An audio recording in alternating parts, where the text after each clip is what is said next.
Hey guys, how's it going? Michael Troy here. Today we're looking at Batman in the Outsiders Annual #1 from 1984. It is so cool. I've been on this huge Batman in the Outsiders kick. Can't wait to show it to you guys. I'm going to cue the intro and you subscribe and like to my channel and I'll be right back. MichaelFitzTroytv. Comic book art critiques. Snark, talk, and sarcastic ways. Representing geeky gaze. Aliens, comics, rule the day. Hurry up and turn that page.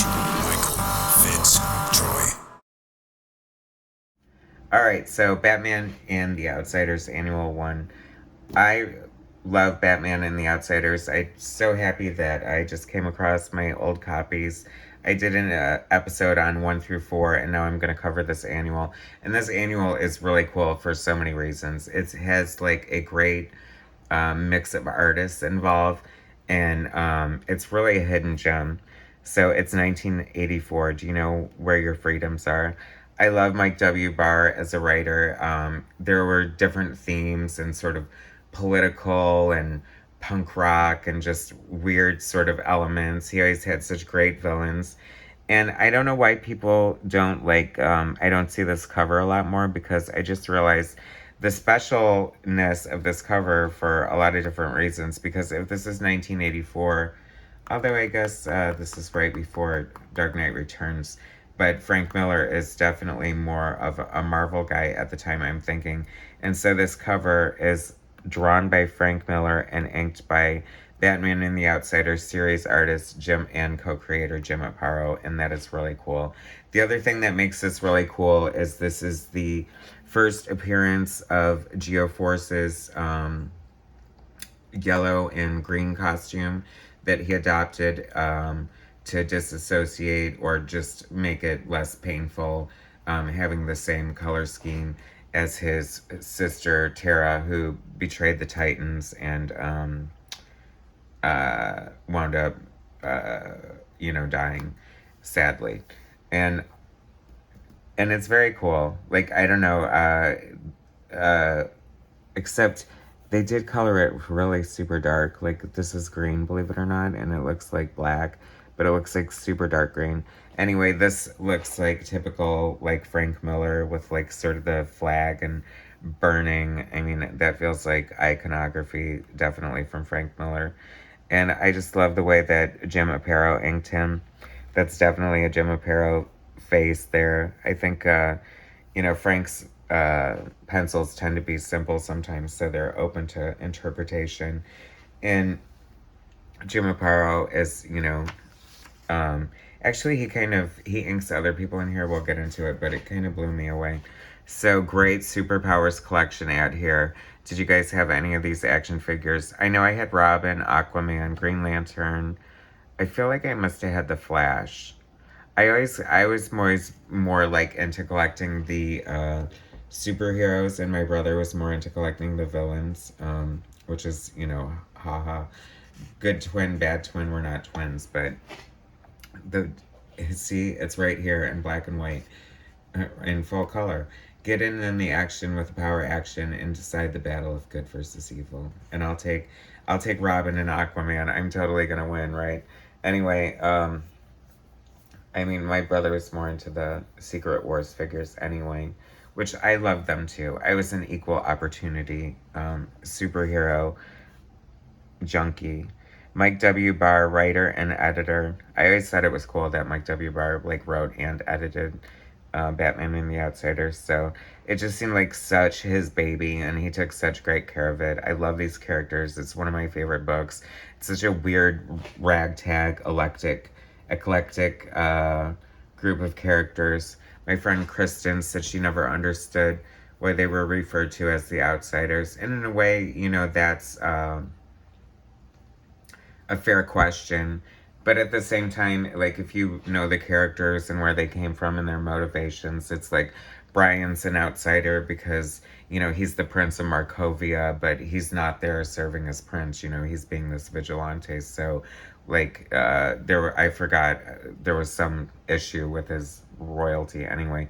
Halo is like this amnesiac who comes to find out you know, she thinks that she's this horrible person, but come to find out she took over, you know, she's an alien who sort of took over this, you know, criminal's dead body. I mean, crazy, right? So that makes her an outsider in a way. Rex Mason, his appearance makes him an outsider. Tatsu, she's got her dead husband's soul in her sword, and she's, you know, fighting for justice. So she's an outsider in a way. Jefferson Pierce, Black Lightning, is a school teacher, which doesn't really make him an outsider, but I don't know. And then I also think that since Batman dumped the Justice League for the outsiders, that makes it sort of the group outside the Justice League in a way. That's my version. Those are my opinions, not a doctrine. I'm not gonna, you know, hold anyone to that, but that's sort of some of my thoughts and feelings on that. So, interestingly, Jim Aparo was busy, you know, penciling, inking, and lettering. Super impressive. One page a day. Did it a monthly series, but he also contributed to this first annual in way of, like, he's inking some of it. So, chapter 1 is penciled by Jerome Morgan and inked by Jim Aparo. And I love Jerome Morgan's pencils. He filled in a lot from time to time on Batman and the Outsiders, and I think that maybe some Titans stuff too, but that was my first and best exposure to him, and I've just always loved his style. I thought he does such great classic superhero art. It's sort of Don Newton-y in a way to me, and I just really think it's cool. So the cover has this American flag. It's 1984. Great themes going on here. Here's their enemies who are supposed to look like heroes, of course. But this is so great for so many reasons. First of all, they're called the 4th of July. Like, if you're going to get punny superhero, like, that's the way to go. Like, what a great name, right? I love this Captain America avatar. I mean, she's just straight up dressed like the Statue of Liberty. No... I kind of want to redesign this team. Maybe I'll do that. Anyway, not that there's anything wrong with them, because, look, they're flawless.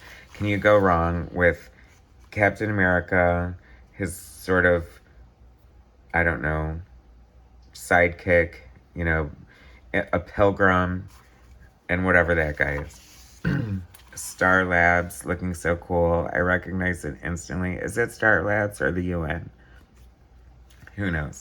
It's DC. It's probably Star Labs. I reckon it is Star Labs. Oh my god, how embarrassing. If it were the UN, it would look a little different. Okay, I'm gonna leave that in just so you guys know that I'm partially nuts. Oh, see, here's Brian talking about Tara. Always great to see the Titans thrown in, even if it's just one panel. My beloved Titans. And that's like the perfect team lineup right there. Gar, it's like a gorilla. Like, I know we're having this really... Oh, no, I guess it wasn't so serious there. But anyway, see how much more green the costume looks than it did on the cover.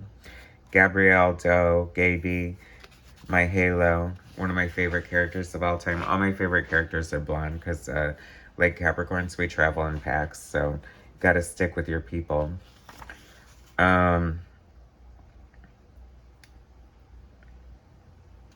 Anyway, this Jerome K. Moore art is really good. And props to Jim Aparo because, like, what a great inker. I mean, he brings so much to this. And it isn't him just trying to make it look like his work either. I've always been in love with this panel here. I thought it was so cool. I love how he took, like, this is why comic books are so great. You know, you're the artist, you're the director, you're the cinematographer, you're making the magic happen. And just the reflection, the way you can tell that these are like out silhouettes of trees, and to have Brian's window half open and you can see through it. I mean, this is why comic art is so good. It's so beautiful. I love it. It's amazing. I love Rex. Like, I know we're driving around and hidden in a bush, but I have to wear this rubber mask anyway. You think that they would have thought of a better way to conceal his identity than that. Like, Nightcrawler at least had the image inducer, so it made him look normal when he went out in public. Gem, Son of Saturn. I wish I could say I got this book and I never did. And I don't know what it was, that there was just something I was kind of on the fence about. And now I wish I totally would have got it, because the art by Gene Colan and Klaus Janson appeals to me in a way now that it probably didn't back then. So that's probably what kept me away from it. But looks pretty gorge, huh? This is cracking me up. I don't even know. I'd be like, are you guys like pioneer colonial people, like doing some sort of Civil War reenactment or something? Like, what's going on? And they would be like, do you want us to shove a firecracker up your butt? Shut the hell up. And then they would kick my butt. I miss classic superhero stories like this. I was just watching this interview with Chris Claremont, and I think they brought up one of John Byrne complaining that, the superheroes didn't fight and that they sat around and talked a lot. And I think that's a common complaint of, a lot of modern comic books. It's like a lot of talking heads, a lot of like social justice, a lot of stuff like that, and like a little less violence and fighting. But I mean, if two superhero teams or villains are getting together, I want to see them kick each other's butt first. I want to see action. I want to see people using their powers. I want to see. That's what I want to see. So this chapter 2 is, so Jim Aparo is inking the whole thing, I think is what's happening. And then the different chapters are illustrated by different pencilers. And Alex Saviuk is the penciler for here. I remember him most probably like Spider-Man. And I think once again, Jim Aparo has like won me over as like, well, I mean, he's just an amazing inker. His schedule on Batman and the Outsiders, I know, was always penciling, inking, and lettering 1 page a day, and just like perfect. You're getting like a triple rate, and I think that would be like, what a smart way to sort of map out your career. I know he slowed down, maybe after Batto or around that time, and he started inking himself less. I know that Bill Sienkiewicz inked him a lot on like Batman or Detective, whatever book they worked on together. But these pencils by Alex Saviuk are very cool. This is just like great classic superhero storytelling and action. Like the story's engaging. You got this, I think that was great that you don't see as much of anymore. I feel like they seem less inclined to be introducing new villains, and when they do, they sort of fall flat. But Batman and the Outsiders, man, they had like the Nuclear Family, they had 4th of July, they had the Masters of Disaster. I mean, Agent Orange. Like, it just was the gift that kept giving. Jan Duursema, penciler. I remember her contributing a lot to, what do you call it? Like backup stories or fill-in issues of Batman and the Outsiders. I always enjoyed her art. She's just like pretty much a classic comic book storyteller and artist. Nothing like, I mean, Aparo's inks actually seem a little to be dominating this style a little more than they were like Alex Saviuk or Jerome K. Moore. Maybe because they probably are more similar in aesthetic, perhaps. Rick Hoberg, penciler. Not overly familiar with his work. I think after I did the DC Who's Who Omnibus, I feel like I discovered a lot of his work. And just like Jan, I'll put him in the category like really great, like classic comic book storyteller and artist. Like, I mean, that's a great striking image there. Once again, Aparo's inks are just beautiful. I'm so blown away and impressed. I just totally didn't appreciate that as a youth. But now I do. And it's gorgeous. And I love it. Did we switch pencilers? Okay. Jerome Morgan. I can't tell you how much I love Jerome Moore's work. Really gorgeous stuff. I love this. This is so classic superhero. Like, who makes a contraption like that? That is so absurd and ridiculous. I don't know why. Oh, because Tatsu doesn't have any powers, so she doesn't need any big clubs on her hands or whatever that is. I don't know. This is just so much fun. I love seeing this satellite in space. What a great art. Great use of spotting of blacks and negative space there. A little Alex Tothian in a way. Like, I love this. I'd love to see these in black and white. It must be just gorgeous. I'd love to see this original art. I love things like this.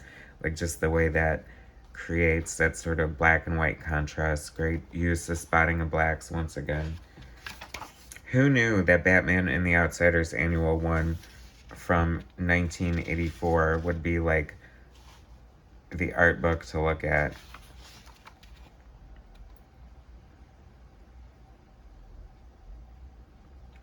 So good.